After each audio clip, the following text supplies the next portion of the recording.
హల్లెలూయా. చాలా సంతోషం. ఒక 2 వచనాలు మనం చదువుకుందాం. ఇది చాలా ప్రాముఖ్యం. మనం చాలాసార్లు ఈ యొక్క కీర్తన చదువుకొని ఉంటాం. ఒక ప్రత్యేకమైన రీతిలో ఈ కీర్తనను మనం పరిశుద్ధాత్మ దేవుని ద్వారా మనం ధ్యానించడానికి మనం ముందుకు వెళదాం. ఆమేన్. హల్లెలూయా. కీర్తనలు 1, 2, 3 వాక్యాలు చదువుతాం. కీర్తనలు 1, 2, 3 వచనాలు మాత్రం. యెహోవా ధర్మశాస్త్రమునందు ఆనందించుచు దివారాత్రము దానిని ధ్యానించువాడు ధన్యుడు. అతడు నీటి కాలువ యోరను నాటబడినదై తన కాలమందు ఫలమిచ్చు చెట్టు వలె ఉండును. అతడు చేనుదంతయు సఫలమగును. దేవునికి స్తోత్రం కలుగును గాక. ఈ 2 వచనాల్లో చాలా అద్భుతమైనటువంటి మాటలు కుటుంబాల్లో నివసిస్తున్నటువంటి వ్యక్తులకు చాలా సహాయం చేస్తాయి మనం కనుక ధ్యాస పెట్టి వింటే. సో ఇప్పుడు ధర్మము అనేది భూలోకంలో మనకి ఎక్కడ వినపడుతుంది? అసలు ధర్మం అనేది భూలోకంలో మనం ఎక్కడ ఎత్తికినా కూడా కనపడదు, అంత అధర్మంగా కనపడుతుంది. భౌతిక శాస్త్రం ఉంది, రసాయన శాస్త్రం ఉంది, ఇంకా జీవశాస్త్రం ఉంది, ఇంకే శాస్త్రాలు ఉన్నాయి, గణిత శాస్త్రం ఉంది, ప్రాముఖ్యం అది. ఎన్నో శాస్త్రాలు ఉన్నాయి. గణితం రాని వాళ్ళకి గణిత శాస్త్రం గుర్తు రాదు. నాకు గణితం రాదు కాబట్టి ఆ శాస్త్రం గుర్తులేదు. చాలా శాస్త్రాలు ఉన్నాయి, కానీ అన్నిటికంటే మించినది ధర్మశాస్త్రం. ఈ భూలోకంలో ఇంకా అటువంటి శాస్త్రం అనేది లేదు. ఇక ధర్మశాస్త్రం అనేది చాలా ప్రాముఖ్యమైనది. ధర్మము అనేది పైకి చెబుతారు కానీ చేసేదంతా కూడా అధర్మమే. కానీ మనం సేవిస్తున్న దేవుడు, పూజిస్తున్న దేవుడు ధర్మానికి మూలం. ఆయన ఒక్కడే ధర్మశాస్త్రాన్ని రాయగలడు, ధర్మాన్ని బోధించగలడు, ధర్మంలో నడిచేటట్టు చేయగలడు. అయితే ధర్మశాస్త్రం నందు ఆనందించేటువంటి ఏ వ్యక్తులైనా సరే వారు చేసేదంతా కూడా ఫలించుద్దని వాక్యం చెబుతుంది. ధర్మశాస్త్ర గ్రంథాన్ని మరి పాటించి దాని యొక్క ప్రకారంగా జీవించే వ్యక్తులు ఎవరైనా వారి జీవితాల్లో విఫలం ఉండదంట, అంత సఫలమే. వారంట ఎప్పుడు చూసినా కూడా పచ్చగానే ఉంటారు. నీటి కాలవ యోరన నాటబడినదై, అది ప్రాముఖ్యం. ఆకు వాడదంట, ఆకు వాడక తన కాలమందు చెట్టు వలె ఉంటారు. ఇప్పుడు ధర్మశాస్త్రమును ఆనందించే వ్యక్తులు ఎవరున్నారు? లోకాన్ని ఆనందించే వ్యక్తులు, లోక సంబంధమైన శాస్త్రాలను ఆనందించే వ్యక్తులు ఎక్కువగా ఉన్నారు. సాతానుడు అనేకమైన శాస్త్రాలను మనకు తీసుకొస్తూ ఉంటాడు. వాడు తీసుకొచ్చే ప్రతి శాస్త్రం వెనక లోకం పడతాం. మీరు ఆలోచించండి, సంవత్సరానికి ఒక టెక్నాలజీ మారిపోతూ ఉంటుంది. ఈ 5 సంవత్సరాలు ఒక టెక్నాలజీ ఉందంటే మరి ఇంకొక 5 సంవత్సరాలకి మరొక టెక్నాలజీ. దాంట్లోనే వాడు తీసుకొచ్చే శాస్త్రములోనే ఆనందిస్తాం. మీకు బాగా అర్థం కావాలి అంటే యెహోవా దేవుడు ఆది అందు అవ్వ ఆదామును సృజించాడు. ఎంతమంది తెలిసే విషయం? అవ్వ ఆదాము పేరు ఫస్ట్ టైం వినవాళ్ళు ఎవరు ఉన్నారు దీంట్లో? అందరూ విన్నవాళ్ళే కదా. ఆయన ఒక శాస్త్రాన్ని రాశాడు. ఏమని? మీరు ఈ తోటలో ఉన్న పళ్ళ వృక్షాలన్నీ కూడా నిర్భయంగా రాసింది. అలాగా తినవచ్చు, కానీ ఈ చెట్టు పండు మాత్రం తిరుగుదినమున మీరు ఎలాగూ, అది కరెక్ట్, డెఫినెట్లీ నిశ్చయముగా విల్ బి డై అని రాయబడింది. ఓకేనా? ఇది శాస్త్రం. ఎవరు రాసిన శాస్త్రం? అవును కదా. ఇప్పుడు ఈ శాస్త్రాన్ని చెరపడానికి కూడా వచ్చాడు, ఇంకో శాస్త్రం పట్టుకొచ్చాడు. ఆడి శాస్త్రం ఏంటి? అబద్ధ శాస్త్రం, దొంగ శాస్త్రం, వ్యభిచారపు శాస్త్రం, జారత్వపు శాస్త్రం. వాడి శాస్త్రాలు చాలా ఉన్నాయి ఈ లోకంలో, అవునా కాదు? మోహపు చూపు అనే శాస్త్రం, ఎన్నో శాస్త్రాలు. దాంట్లో ఒకటి పట్టుకొచ్చాడు. ఏంటది? అబద్ధం. అది పట్టుకొచ్చి రెడీగా కూర్చొని ఉన్నాడు. ఇప్పుడు ఈ అవ్వ ఎవరి శాస్త్రంలో జీవిస్తుంది కదా? యెహోవా ధర్మశాస్త్రంలో జీవిస్తుంది. ఆయన అధర్మం చేసేవాడు కాదు కదా. ఆయన ఏమన్నాడు? మీరు అన్ని పళ్ళు నిర్భయంగా తినండి, ఇది మాత్రం ముట్టుకోకండి. ఆయన న్యాయవంతుడు, యథార్థవంతుడు, ధర్మాన్ని బోధించేవాడు, చక్కగా చెప్పాడు. కానీ ఎప్పుడైతే మనం ధర్మం ప్రకారంగా నడవటానికి ఇష్టపడతామో, కుటుంబమైనా జీవితమైనా మనిషి అయినా దాని ప్రకారంగా నడవటానికి ఇష్టపడే వారికి అధర్మాన్ని తీసుకొచ్చి బోధించడమే సాతానుడు చేసే పని. ఎవరైతే ఈ అధర్మము యందు ఆనందించక యెహోవా ధర్మశాస్త్రమునందు ఆనందించడానికి ఇష్టపడతారో వారు చేసే పనులన్నీ సఫలమవుతాయి. ఆమేన్ చెప్పాలి. వారు ఏ పనైనా సఫలం అయిపోతారు. ఇక వారు విఫలం అవడం ఉండదన్నమాట. ఇప్పుడు సాతానుగాడు వచ్చాడు, వచ్చి అవ్వను పిలిచాడు. పిలిచినప్పుడు నీకు ఆయన ఏం చెప్పాడు అని అడిగాడు. ఎవరో? యెహోవా నాకు ఒక ధర్మాన్ని బోధించాడని చెప్పింది. ఏంటి ఆ ధర్మం చెప్పంటే, మేము ఈ తోటలో ఉన్న పళ్ళన్నీ కూడా తినవచ్చు, కానీ ఇది మాత్రం తింటే చచ్చిపోతామని చెప్పాడు. ఆ ధర్మాన్ని మాకు చెప్పాడు, మేము దాన్ని పాటిస్తున్నామని చెప్పాడు. అవునా? అదంతా తప్పు అని. అంతే కదా, దాని శాస్త్రం వేరు కదా, మన శాస్త్రం వేరు. మనం సినిమా చూడకూడదు అంటాం, ఇంకొకటి వచ్చి చూస్తే దాంట్లో మంచి తీసుకోండి అంటాం. అలా మంచి ఎక్కడ దాంట్లో చూడటం. సినిమా అంటే సిగ్గు నీతి మానవత్వం లేదని అర్థం. అదే సినిమా. దాంట్లో మంచి ఆడ ఉండదు కదా. ఒక ఆయన మనకు చెప్తున్నాడు సినిమాలు చూడొచ్చాను కదా, విసాద ఇంటర్వ్యూ. సో సినిమా చూసి తప్పేముంది, ఎంటర్టైన్మెంట్ కోసం చూడొచ్చు అన్నాడు. అది అంటే చిన్న మెసేజే కానీ అనుభవం లాంటిది. యవనస్తులను పాడు చేసేటువంటి, అంటే మన ఇష్టానుసారంగా చేయడానికి అవకాశం, మనకంటూ ఒక ధర్మాన్ని మన దేవుడు బోధిస్తున్నాడు. ఆ ధర్మము నందు కష్టం ఉంటుంది. ఎందుకు ఆనందించమన్నాడు అంటే అంత ఈజీ కానే.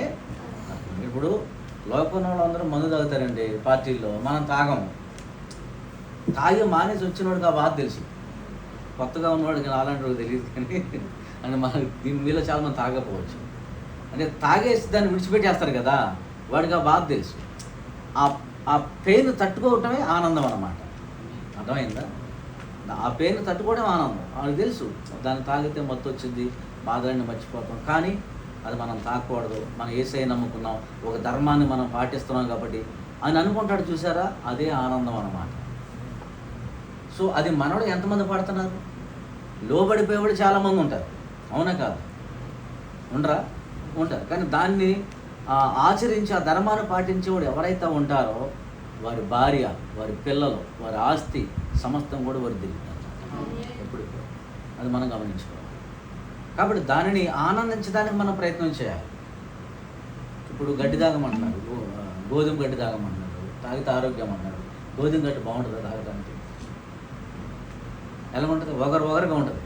కానీ మనం తాగిన తర్వాత అమ్మయ్య గోధుమ గడ్డి తాగాను తెలుసా అంటాం. నిజంగా అది బాగుంటుందా? కానీ అది మనకు హెల్త్ కదా.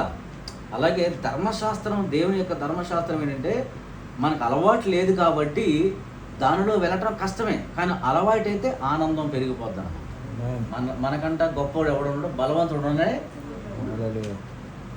ఆనందం వేరే ఉంది. అందుకనే రుచి చూచి యెహోవా పై భక్తి చేసే వాళ్ళకి దేవుడి యొక్క రుచి తెలియదు. మనం ఎప్పుడైతే మనం అంతా టోటల్గా మునిగిపోతామో దేవుళ్ళో, అప్పుడు దేవునిలో రుచి అంటే మనకే అర్థమవుతుంది అన్నమాట, తప్పకుండా అర్థమవుతుంది. కాబట్టి అప్పుడు అవ్వ దగ్గరికి వచ్చినప్పుడు దాని శాస్త్రం బోధిస్తుంది. ఆయన చెప్పింది అంత తప్పు, మీరు తింటే దేవదూతల వల్ల మారిపోతారు, మీరు కావాలంటే తిని చూడండి. ఇప్పుడు ఆమెకి ప్రతిరోజు ఆ చెట్టు మీద ఉన్న పండు కనపడుతుంది. ఎలా కనపడుతుంది? బైబిల్ చెబుతారు కదా, రమ్యముగాను అందంగాను కనపడుతుంది కదా. అంటే కనపడుతుంది, దాన్ని తినాలని ఉంది. కానీ ఏ ధర్మానికి లోపడుతుంది అంటే ఆనందిస్తుందని అర్థమే కదా. ఏవో ధర్మశాస్త్రం నందు ఆనందిస్తుంది. కానీ ఇప్పుడు ఇది వచ్చి అధర్మాన్ని బోధిస్తున్నాం. ఇప్పుడు అధర్మాన్ని బోధిస్తున్నప్పుడు మేమేం చేయాలి? యెహోవా ధర్మశాస్త్రమునందే నిలిచి ఉండాలి. అప్పుడు వెంటనే ఈ మాటకు లోబడిపోయి వెంటనే ఆ పండు తెచ్చుకొని తినటమే కాకుండా తన భర్త కూడా, ఇప్పుడు భార్య ఇచ్చిందంటే దేవుడు కానీ గొప్పదైపోయినట్టే కదా ఇప్పుడు, అంతేగా. ఇప్పుడు తినేసారు. ఇప్పుడు ధర్మశాస్త్రం నందు ఆనందించడం అనేది మర్చిపోయారు. ఇప్పుడు మనం కూడా ఎప్పుడైతే దేవుని యొక్క వాక్యమునందు, ఆయన యొక్క ధర్మశాస్త్రం అంటే ఏంటి? ధర్మశాస్త్రం మనకు బోధించేది ఏంటి? 10 ఆజ్ఞలు, అంతేగా. 10 కమాండ్మెంట్స్, 10 ఆజ్ఞలు మనకు బోధిస్తుంది. 10 ఆజ్ఞలు మొదటి ఆజ్ఞ అంతే కదా, లేదు. రెండవ ఆజ్ఞ నీ తల్లిని నీ తండ్రిని సన్మానించు కదా. ఈ 10 ఆజ్ఞల్లో ఉన్నటువంటి ప్రతిది కూడా మనం ఆనందించే వ్యక్తులుగా ఉండాలి. నీ పొరుగు వారిని ఏదైనాను ఆశించకూడదు. అది భార్య అయినా గాడిద అయినా ఏదైనా కూడా మనం ఆశించకూడదు కదా. తర్వాత భూమి పైన భూమి కింద అయినా నేల ఎందైనాను నీకేం కూడా ఉండకూడదు. అంటే పదార్థాలు చదవచ్చు వాళ్ళు కావాలంటే. అంటే దేవుడు ఏం బోధించాడంటే మనకు అర్థమవుతుంది కదా. తప్ప వేరొకటి ఉండకూడదు. పైన ఆకాశం అందే గాని క్రింద భూమి అందే గాని భూమి క్రింద నీళ్ళు అందే గాని దేని రూపంలో అయినను విగ్రహం అయినను నువ్వు చేసుకొనకూడదు. వాటికి సాకిలి పడకూడదు, వాటిని పూజించకూడదు. ఏలయనగా నీ దేవుడైన యెహోవానగు నేనే రోషము గల దేవుడను. నన్ను ద్వేషించు వారి విషయములలో 3-4 తరముల వరకు తండ్రుల దోషమును కుమారుల మీదకి రప్పించుచు నన్ను ప్రేమించు నా ఆజ్ఞలు గైకొన్న వారిని 1000 తరముల వరకు కరుణించు వాడినై ఉన్నాను. నీ దేవుడైన యెహోవా నామమును వ్యర్థంగా నుచ్చరింపకూడదు. యెహోవా తన నామమును వ్యర్థముగా నుచ్చరించు వానిని నిర్దోషిగా ఎంచడు. విశ్రాంతి దినమును పరిశుద్ధముగా ఆచరించుటకు జ్ఞాపకముంచుకొను. 6 దినములు నీవు కష్టపడి నీ పని అంతయు చేయవలెను. 7వ దినము నీ దేవుడైన యెహోవాకు విశ్రాంతి దినము. దానిలో నీవైనను నీ కుమారుడైనను నీ కుమార్తె అయినను నీ దాసుడైనను నీ దాసి అయినను నీ పశువైనను నీ ఇండ్లలోనున్న పరదేశి అయినను ఏ పని చేయకూడదు. 6 దినములు యెహోవా ఆకాశమును భూమియు సముద్రమును వాటిలోని సమస్తమును సృజించి 7వ దినమున విశ్రమించెను. నీ దేవుడైన యెహోవా నీకు అనుగ్రహించే దేశంలో నీవు దీర్ఘాయుష్మంతుడగునట్లు నీ తండ్రిని నీ తల్లిని సన్మానించును. నరహత్య చేయకూడదు, వ్యభిచరింపకూడదు, దొంగిలింపకూడదు, నీ పొరుగువాని మీద అబద్ధ సాక్ష్యములు పలకకూడదు, నీ పొరుగువాని ఇల్లు ఆశింపకూడదు, నీ పొరుగువాని భార్యనైనను అతని దాసునైనను అతని దాసినైనను అతని ఎద్దునైనను అతని గాడిదనైనను నీ పొరుగువాని దగ్గర దేనినైనా ఆశింపకూడదని చెప్పాను. చూశారు, ధర్మశాస్త్రం మనకి అధర్మం చేయొద్దని బోధిస్తున్నాము. ఇప్పుడు మనల్ని పరిశీలించుకుందాము. అంటే దేవుడు మనకి కొన్ని శాస్త్రాలను ఇచ్చాడు, అంతే కదా. ఇప్పుడు యేసుక్రీస్తు ప్రభు వారి భూలోకానికి వచ్చిన తర్వాత మనకు చాలా శాస్త్రాలు వచ్చాయి. ఇప్పుడు యేసు ప్రభు మనకు బోధించింది ఏంటి? నీతిని, న్యాయమును, భక్తిని, పరలోకాన్ని ఆయన మనకు బోధించాడు. ఇప్పుడు మనం ఆయన ధర్మశాస్త్రంలో నడుస్తున్న వ్యక్తులం. మనం ఆయన ధర్మాన్ని పాటిస్తున్నామా లేకపోతే అధర్మాన్ని పాటించే వ్యక్తులుగా ఉన్నామా అనేది మనం పరిశీలన చేసుకోవాలి. ఇప్పుడు కీర్తన 3లో ఏం రాయబడింది? అతడు చేయనదంతయు సఫలమగును, అంతే కదా. అతను ఏం చేసినా కూడా సఫలం. దేవుని పిల్లలు ఎప్పుడు కూడా ఫలించాలని దేవుడు కోరుకుంటాడు. కొరతలతోటి బాధలతోటి ఉండాలని కోరుకునే దేవుడు కాదు మనది. ఎందుకు మనం మన కుటుంబాలు ఒక్కొక్కప్పుడు కొన్ని కొరతలతోటి, కొన్ని ఇబ్బందులతోటి, కొన్ని బాధలతోటి ప్రజలు వెళతా ఉంటారు అంటే అధర్మాన్ని భుజాన వేసుకుంటారు కాదు. దేవుడి యొక్క ధర్మాన్ని మనం మోసే వ్యక్తులుగా ఉండాలి. దేవుని ధర్మములో ఆనందించే వ్యక్తులుగా ఉండాలి. దేవుడి కార్యాల్లో ఆనందించే వ్యక్తులు మనం ఎప్పుడైతే ఉంటామో మనం చేసేది కూడా సఫలమవుతుంది. ఉదాహరణకు ఒక మాట చెప్పి నేను ముగిస్తాను. యాకోబు అనే పేరు మనందరికీ తెలుసు. యాకోబు ఏ రేవు దగ్గర దేవుడితో పోరాడాడు? ఎబ్బేకు అనే రేవు దగ్గర. జాగ్రత్తగా ఉండండి. యాకోబు పిల్లలు, భార్యలు, ఆస్తి, దాసదాసీలు, పనివాళ్ళు అందరు ఉన్నారు ఆయనకి. వీళ్ళందరినీ ఎబ్బేకు రేవు దాటించేశాడు. ఇతను మాత్రం ఎబ్బేకు రేవు దాటకుండా రేవు యువతలే ఉన్నాడు. ఉండి ఏమన్నాడంటే, దేవా నీవు నన్ను ఆశీర్వదిస్తే కానీ నేను నిన్ను పోనీయను అన్నాడు. జాగ్రత్తగా గమనించాలి అందరూ కూడా, చాలా ఇంపార్టెంట్ విషయం. అంటే అప్పుడు దేవుడు ఏమన్నాడంటే, తెల్లవారుతుంది నన్ను వెళ్ళిపోని అన్నాడు. ఈయన మరలా కాళ్ళు పట్టుకొని, నువ్వు నన్ను ఆశీర్వదిస్తేనే కానీ నేను నిన్ను పోనీ, నేను నిన్ను ఆశీర్వదించాలి అంటే ఒక కండిషన్ పెడుతున్నాను, నీ పేరేంటి అడిగాడు. నీ పేరేంటంటే నా పేరు యాకోబు అన్నాడు. బాగా గుర్తుపెట్టుకోండి. దేవుడికి యాకోబు పేరు గుర్తుండదా? మన తల వెంట్రుక రాళ్ళ కూడా గుర్తుండదా అన్నాడు ఆయన.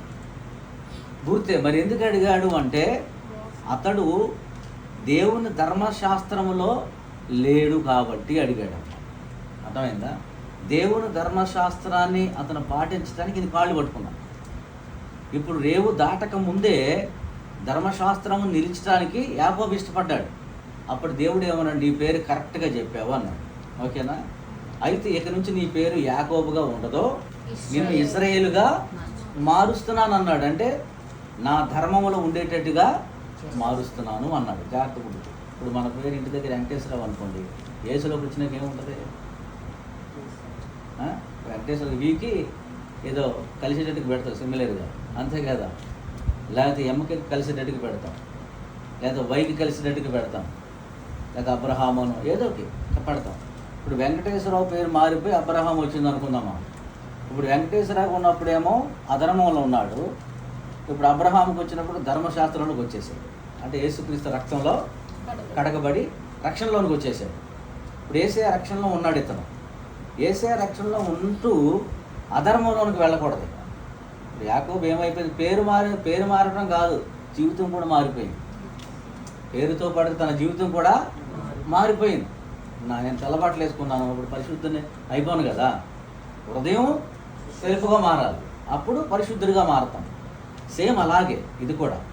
అప్పుడు రేవు దాటిన తర్వాత ఇతడు చేసే పని సఫలం అయిపోయింది. రేవు దాటక ముందు ఏం చేశాడు?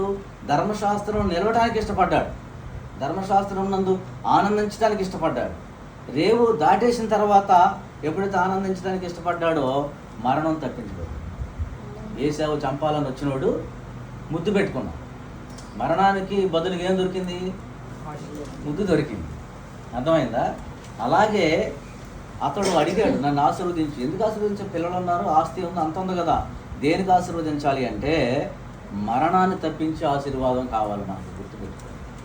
కాబట్టి మనం ఎప్పుడైతే దేవుని ధర్మంలో నడుస్తామో, దేవుని మాటలో నడుస్తామో, దేవుని వాక్య ప్రకారంగా జీవిస్తామో, మన ముందున్న ప్రతి దాన్ని కూడా దేవుడు తొలగించి క్షేమమును, ఆశీర్వాదమును, సఫలమును అనుగ్రహిస్తామన్నమాట. అది మనం నమ్మాలి, తెలుసుకోవాలి. ఏదో ప్రార్థనకు వచ్చే 2 పాటలు పాడాము, ఒక వాక్యం అని వెళ్ళిపోయాం, అట్లా మన జీవితాలు ఎప్పుడు ఉండకూడదున్నా గుర్తుపెట్టుకోండి. ఎందుకంటే డ్యూటీకి వెళ్ళినప్పుడు చేసామా చేయలేదని అడుగుండదుగా, ఊరుకుంటారు వాళ్ళు. పర్ఫెక్ట్గా చేస్తేనే ప్రతిఫలం వాళ్ళు ఇస్తారు మనకి, లేకపోతే జాబ్ నుంచి తీసేస్తారు, సరిగ్గా చేయట్లేదు. మరి భూలోకంలో అధికారి అంతా క్షుణ్ణంగా చూస్తే పరలోకమందున్న దేవుడు మనం చేసే భక్తిని సూక్ష్మంగా చూడడా? తప్పకుండా చూస్తాం, 100% చూస్తాం. కాబట్టి మనం ఎలా ఉండాలంటే దేవుని ధర్మములో నడిచే వ్యక్తులుగా మనం ఉండాలి. అందుకని యెహోవా ధర్మశాస్త్రం నందు దివారాత్రములు ఆనందించే వాడికి ప్రతిఫలం దక్కుతుందని వాక్యం చెప్తున్నారు. కాబట్టి ఏదో పైపైన భక్తి, పైపైన ప్రార్థన, ఆయిల్ రాసుకుంటే జరిగిపోతుంది, ఏదైనా ప్రార్థన చేస్తే జరిగిపోతుంది అంటే ప్రతి ఒక్కరికి జరిగిపోతుంది. ఇంకా దేవుడికి విలువే ఉంటుంది. వెళ్తే గుడి కనపడితే అంటారు కొంతమంది, అయిపోద్దా పని, అలాంటి సిలి వేసుకుంటే తింటాం. లోనంతా కూడా మట్టి, ఆ దరిద్రమైన కంపు పెట్టుకొని పైన మాత్రం ఇట్టంటే అయిపోద్దా పని, కనీసం ఏం కూడా బాగుంది అన్నట్టు. కానీ అంతరంగంలో మార్పు కలిగి దేవునికి విధేయులుగా మనం జీవిస్తున్నప్పుడు, దేవుని ధర్మశాస్త్రములో మనం బ్రతుకుతున్నప్పుడు మాత్రమే మనం చేసే ప్రతి ప్రార్థన దేవుడు ఆలకిస్తాడు. ఏదైనా కానీ, అది ఏదైనా కానీ దేవుడు తప్పకుండా ఆలకిస్తాడు. ఆఖరి మాట చెప్తాము. ఇస్సాకు రిబ్కా కొరకు ప్రార్థన చేయగా దేవుడు ఇస్సాకు ప్రార్థన ఆలకించి రిబ్కా గర్భము తెరిచెను అని రాయబడింది.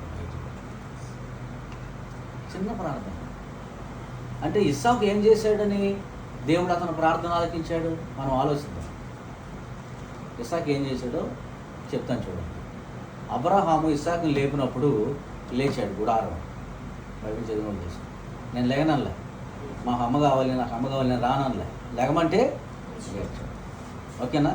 తర్వాత గాడిదలకు గంత కట్టి బయలుదేరి తీసుకువెళ్తున్నప్పుడు ఇస్సాకు అబ్రహాం అడుగుతాడు, తండ్రి కట్టెలు ఉన్నాయి, అగ్ని ఉంది, కానీ గొర్రె లేదు అంటాడు. అంటే అప్పుడు అబ్రహాం అంటాడు, యెహోవా చూసుకుంటాడు, నువ్వు రా అంటాడు. అవునా కాదా? అవి లేకుండా నేను రానలే అన్నాడా? అంటే తండ్రి మాటకు విధేయుడే జీవిస్తూ వస్తున్నటువంటి ఇస్సాకు పరిస్థితి మనం గమనించాలి, ఆలోచించి. తర్వాత మోరియా పర్వతం మీదకి వెళ్ళిన తర్వాత కాళ్ళు చేతులు కట్టేస్తాడు. ఎవరిని? కట్టేసినప్పుడు తండ్రే కాళ్ళు చేతులు కట్టేస్తే కొడుకేమనాలి? దుర్మార్గుడా, నువ్వు తండ్రి అనుకున్నాడు, కసాయివాడు నువ్వు అని దెబ్బలాడా? విధేయత చూపించి బలిపేట మీద కొడుకున్నాడు. అంటే తండ్రి ధర్మాన్ని తూచా తప్పకుండా పాటిస్తూ వచ్చాడు. ఎవరో? ఇస్సాకు. అందుకని ఇస్సాకు ప్రార్థన చేసిన వెంటనే దేవుడు తన భార్య గర్భాన్ని తెరిచాడు. అర్థమైందా? ఇస్సాకు ఆ సంవత్సరం ముందు విత్తనం వేసి 100 ఫలము పొందెను, అతడు అభివృద్ధి పొందుచు వచ్చినని రాయబడి ఉంది. ఇవన్నీ జరగటానికి గల కారణం ఏంటో తెలుసా? దేవుని ధర్మములో ఇస్సాకు నడిచాడు కాబట్టి ఇస్సాకు ప్రార్థన దేవుడు ఆలకించి తన వృత్తిని తన కుటుంబాన్ని కూడా ఫలభరితంగా మార్చాడు. ఈరోజు కఠినమైనటువంటి కుటుంబాలు సులభతరమైన విధానంలో వెళ్ళాలి అంటే కాలాన్ని గడుపుచు మన ఇష్టానుసారంగా జీవించడం కాదు. ఏదో మీరు ఇక్కడికి వచ్చారు, ఏదో పని దొరికింది, లాగిచ్చేద్దాం, లేదు సంవత్సరం వరకు లాగిచ్చి 2 సంవత్సరాలు లాగిచ్చి తర్వాత ఇంటికి, అది కాదు. ఇక్కడ దేవుడు నీకు ఇచ్చిన అవకాశంలో నువ్వు దేవుని ధర్మంలో ఎంత నడుస్తున్నావో దేవుడు తప్పకుండా తూకం వేస్తాడు. ఆ తూకంలోనే నీ మేలులు, నీ ఆశీర్వాదం, నీ విడుదల, నీ అభివృద్ధి, నీ ఫలభరితమైన జీవితం అనేది బయటపడిపోతారు. కాబట్టి దేవుని ధర్మంలో నడవటానికి వచ్చే ఆటంకాలన్నీ కూడా మన కాళ్ళ కింద ఉండాలి. దేవుని ధర్మాన్ని పాడు చేసేది ఏదైనా మనం దాన్ని తొక్కుపట్టేయాలి. దేవుని ధర్మానికి ఆటంకమయ్యేది ఏదైనా కానీ, ఒకళ్ళు నీ ప్రార్థనకు ఆటంకమయ్యేది ఏదైనా ఉందా దాన్ని పక్కకు పెట్టాలి. నీ యొక్క దేవుని వాక్యాన్ని చదవటానికి ఏదైనా ఆటంకం ఉందా అది మానుకోవాలి. దేవునితో గడిపే సమయానికి ఏదైనా ఆటంకం కలుగుతుందో తప్పకుండా దేవుడు. కాబట్టి మీరు ఉద్యోగానికి వెళ్ళి వచ్చినా ఒక సమయాన్ని కుదుర్చుకొని ఎవరికి వాళ్ళే దేవునిలో ఆనందించడానికి ప్రయత్నం చేస్తే ఆయన చేయాల్సిన కార్యాలను ఆయన తప్పకుండా చేసుకుంటా వచ్చేస్తారు. మీకు Reliance group company Anil Ambani, Mukesh అంబానీకి ఒక్కరోజుకి ఆదాయం ఎంతో తెలుసా మీకు? ఒక్కరోజుకి ఆదాయం వచ్చేసి $9 బిలియన్ అన్నమాట. $9 బిలియన్ అన్నమాట.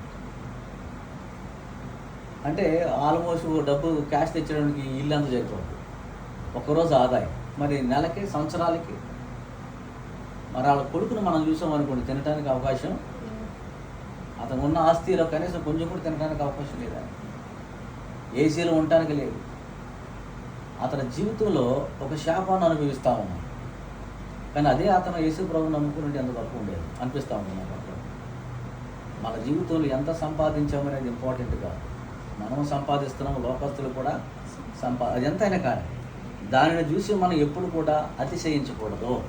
మనం దేనిని చూసి అతిశయించాలంటే దేవుని ధర్మంలో నేను ఉన్నాను అనే అతిశయం మనకు కలగాలి తప్పకుండా. కాబట్టి మనం దేవుని ధర్మంలో నడిచే వ్యక్తులుగా ఉంటే నువ్వు చేసే చిన్న ప్రార్థనని దేవుడు అంగీకరించి నిన్ను, నీ కుటుంబాన్ని దేవుడు ఉన్నతంగా మార్చే గొప్ప దేవుడు అన్నమాట. అంటే may God bless you all. తప్పకుండా ప్రార్థనలో, వాక్యంలో, దేవుని శక్తిలో ఎదగండి. దేవుడు ధర్మములో మీరు ఉండాలని మీకు నేను తెలియజేస్తూ ఉన్నాను. దేవుని ధర్మాన్ని పాడు చేసి దేనినైనా మనం వ్యతిరేకించాల్సిందే. కంటి చూపైనా, తలంపులైనా, శరీర కోరికలైనా, శరీరేచ్ఛలైనా, పాపేచ్ఛలైనా, పాప భీతైనా, అది ఏదైనా కానీ దేవుని ధర్మాన్ని పాడు చేసే దేనినైనా మనం జయించేవారిగా ఉన్నప్పుడే దేవుడు ప్రతిఫలాన్ని ప్రతి కుటుంబానికి అనుగ్రహిస్తాడు. అలా మీరు ఉండాలని మనస్ఫూర్తిగా కోరుకుంటున్నాను. తప్పకుండా ఈ వాక్యం ఒక్కరిలోనైనా పనిచేయాలి. అట్లీస్ట్ ఒక్కరిలోనైనా వారు 100 మందికి మాదిరిగా జీవిస్తారు. తప్పకుండా అటువంటి కృపా దేవుడు మాకు అనుగ్రహించింది. పరిశుద్ధుడా నీకు వందనాలు.